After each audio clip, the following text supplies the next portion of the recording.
চীন তাইওয়ান ইস্যুতে আবার উত্তেজনা বেড়েছে। যুক্তরাজ্য ভিত্তিক প্রতিরক্ষা বিশ্লেষণ সংস্থা রয়্যাল ইউনাইটেড সার্ভিসেস ইনস্টিটিউট দাবি করেছে চীন নাকি তাইওয়ান আক্রমণের প্রস্তুতি নিচ্ছে, আর সেই প্রস্তুতিতে সহায়তা করছে রাশিয়া। তাদের হাতে আসা ব্ল্যাক মুন নামের এক অ্যাক্টিভিস্ট গ্রুপের ফাঁস করা প্রায় ৮০০ পৃষ্ঠার গোপন রুশ নথিপত্র ঘেঁটে এই তথ্য উঠে এসেছে।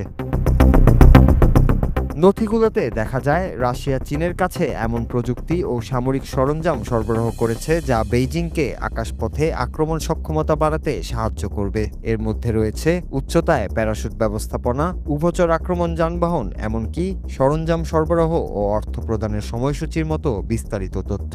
যদিও চীন এখনও সরাসরি এসব সরঞ্জাম গ্রহণ করেছে এমন প্রমাণ পাওয়া যায়নি, তবে প্রতিবেদনে দাবি করা হয়েছে রাশিয়া ইতিমধ্যেই এগুলো তৈরির কাজ শুরু করে দিয়েছে।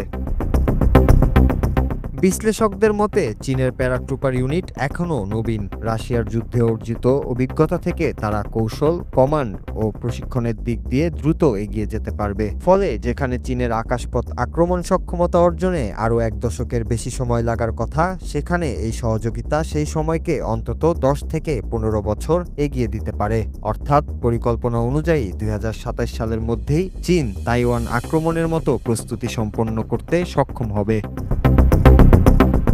তবে এই নিয়ে চীন, রাশিয়া কিংবা তাইওয়ানের পক্ষ থেকে এখনও কোনো মন্তব্য পাওয়া যায়নি। যুক্তরাষ্ট্রের গোয়েন্দা সংস্থাগুলো আগেই সতর্ক করেছিল যে প্রেসিডেন্ট শি জিনপিং সেনাবাহিনীকে ২০২৭ সালের মধ্যে তাইওয়ান আক্রমণের জন্য প্রস্তুত থাকার নির্দেশ দিয়েছেন। সব মিলিয়ে রাশিয়া চীন ঘনিষ্ঠতা তাইওয়ানকে ঘিরে ভবিষ্যতের বড় সংঘাতের ইঙ্গিত দিচ্ছে, যা শুধু এশিয়ায় নয় বরং বৈশ্বিক নিরাপত্তার জন্য উদ্বেগের কারণ হতে পারে। Nur Raju, Bangla TV news desk.